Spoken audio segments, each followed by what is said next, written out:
What makes a predator truly terrifying? We often imagine jaws lined with daggers of enamel, the iconic weapons of nature's greatest killers. But what if one of the most powerful bites in history belonged to a creature with no teeth at all? Travel back 360 million years, deep into the Devonian period. This was the age of fishes, an era when the oceans teemed with life. But one predator ruled them all, Dunkleosteus. This was an armored leviathan, stretching up to 10 meters long, a fish built like a biological battle tank. Yet its most fearsome feature was a secret hidden in plain sight. Dunkleosteus lacked true teeth. So how did this toothless tyrant dominate its world with a bite so powerful it could shatter bone? A bite that modern science suggests was stronger, pound for pound, than that of a Tyrannosaurus rex? The answer lies not in what was missing from its mouth, but in the revolutionary and terrifying design of its skull.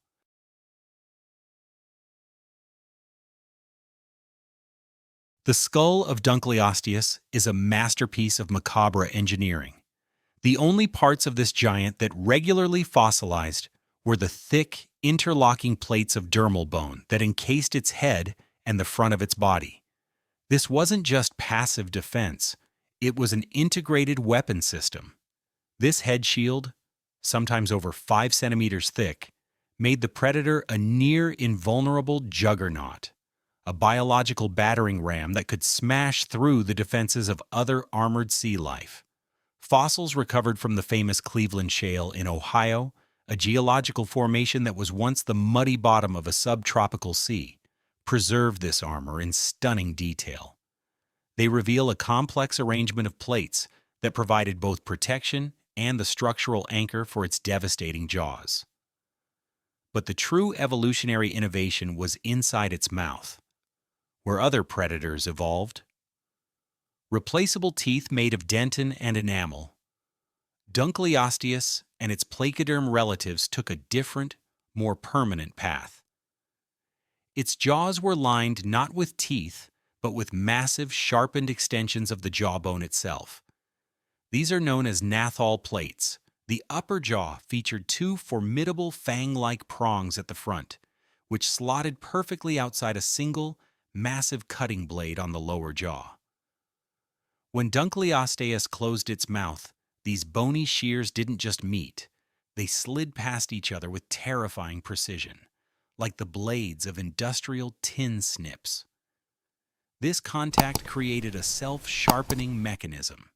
Every bite was a sharpening stroke, honing the edges of the bone and ensuring its natural weapons remained lethally effective throughout its life.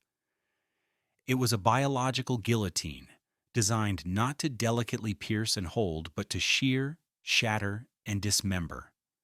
Anything caught between these jaws, flesh, shell, or even the thick armor of its rivals, would be sliced apart.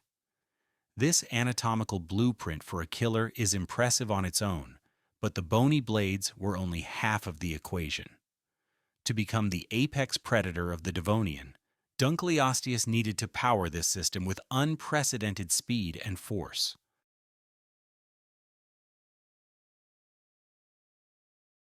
The real secret to its supremacy lay not just in the blades themselves, but in the revolutionary mechanics of how they were operated.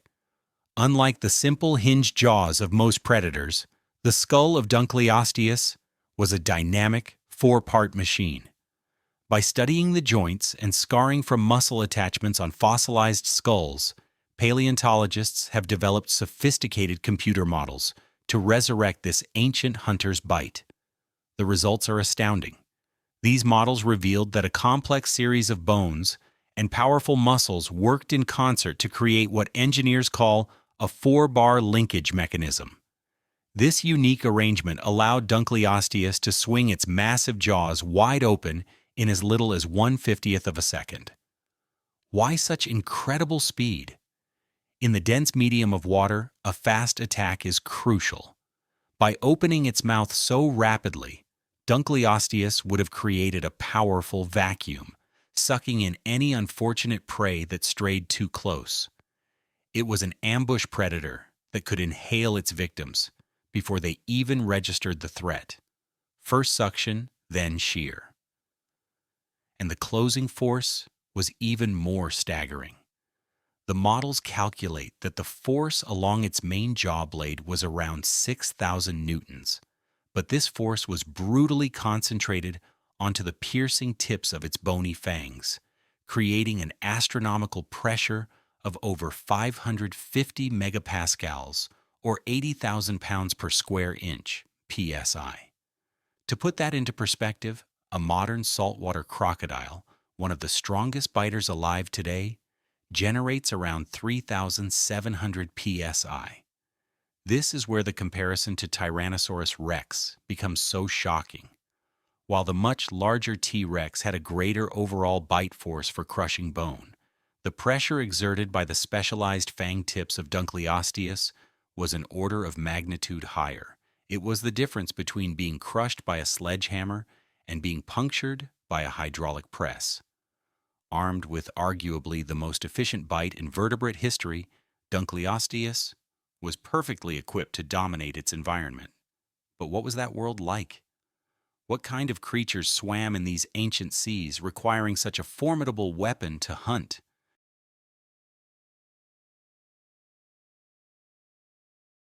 The world Dunkleosteus inhabited was a vast, shallow, subtropical sea, an alien ocean teeming with life unlike anything on Earth today. Our most detailed window into this lost world comes from the fine-grained black rock of the Cleveland Shale. 360 million years ago, this was the muddy floor of an inland ocean covering much of modern-day North America. The fossils preserved here have resurrected an entire ecosystem, a snapshot of the dangers and opportunities that face the ocean's top predator. And danger was everywhere. This was not a world of soft-bodied fish. The Devonian was the age of armor. Swimming through these waters were other placoderms, like the heavily plated, bottom-dwelling Bothriolopus. They were like swimming tanks, their bodies encased in thick, bony shields, a significant challenge for any predator without the right tools. Darting through the water column were primitive, fast-moving sharks like Cladocelac, representing both competition and, for a hungry Dunkleosteus, a potential meal. The seas were also filled with coiled, hard-shelled cephalopods called ammonoids, distant relatives of the modern nautilus. This was an ecosystem defined by an evolutionary arms race. As prey developed thicker armor, predators had to evolve more powerful ways to break through it. The bone-shearing jaws of Dunkleosteus were the ultimate culmination of this deadly competition. But what about the rest of its body? While its head is an icon of the fossil record, we have no fossilized remains of its torso or tail. Based on smaller, more complete placoderm relatives, scientists infer it likely had a powerful, shark-like tail, but lacked the refined fins of a modern pursuit predator. It probably wasn't a graceful, open-ocean cruiser. Instead, imagine a heavily front-loaded torpedo, a powerful ambush hunter that relied on short, devastating bursts of speed to surprise its armored victims in the murky coastal waters. This paints a picture of a well-armed predator in a well-armored world. But how do we know what it actually targeted? The most direct and sometimes gruesome evidence comes from the fossilized remains of its last meals.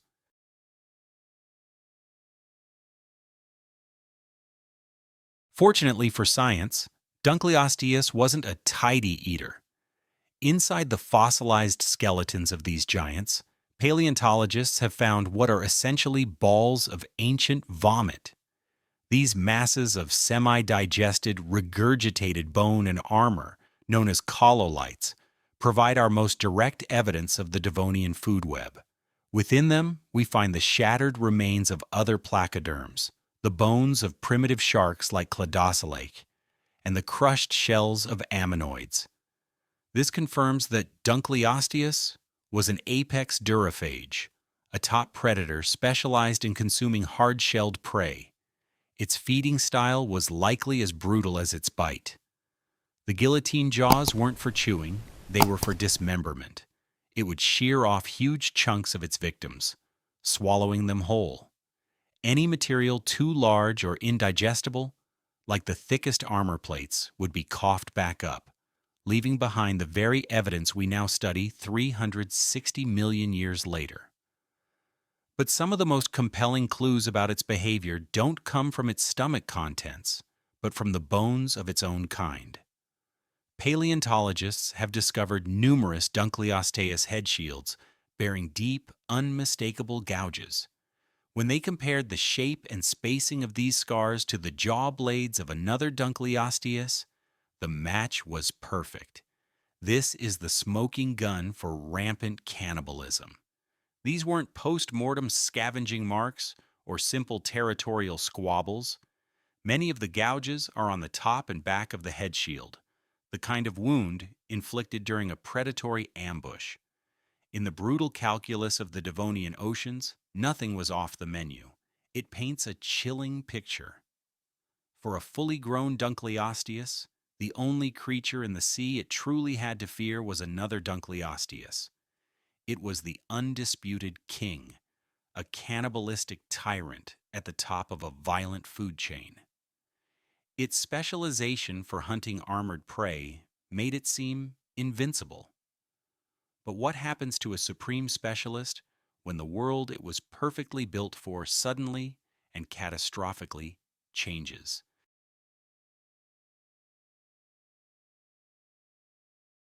The world did change, with a speed and finality that no amount of armor or bite force could defend against.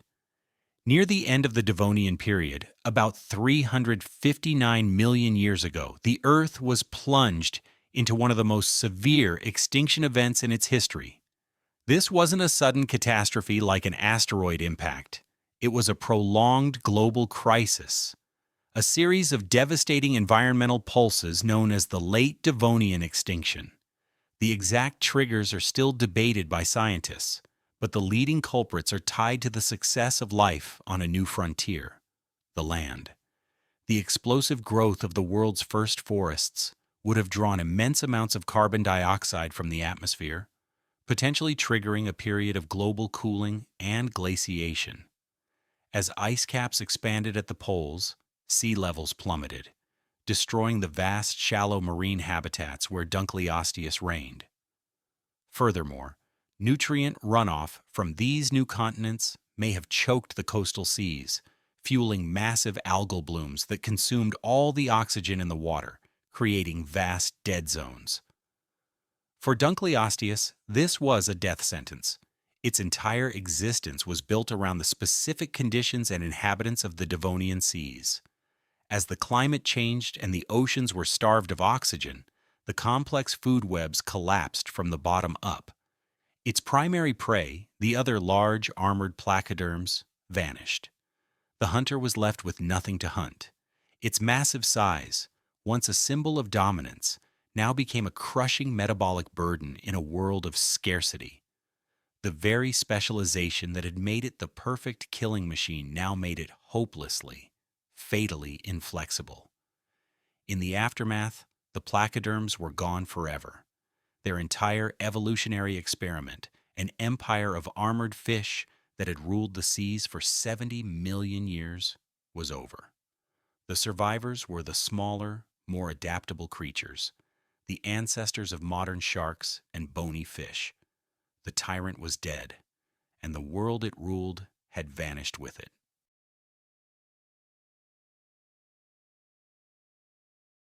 So how did a fish with no teeth become one of the most fearsome predators in Earth's history?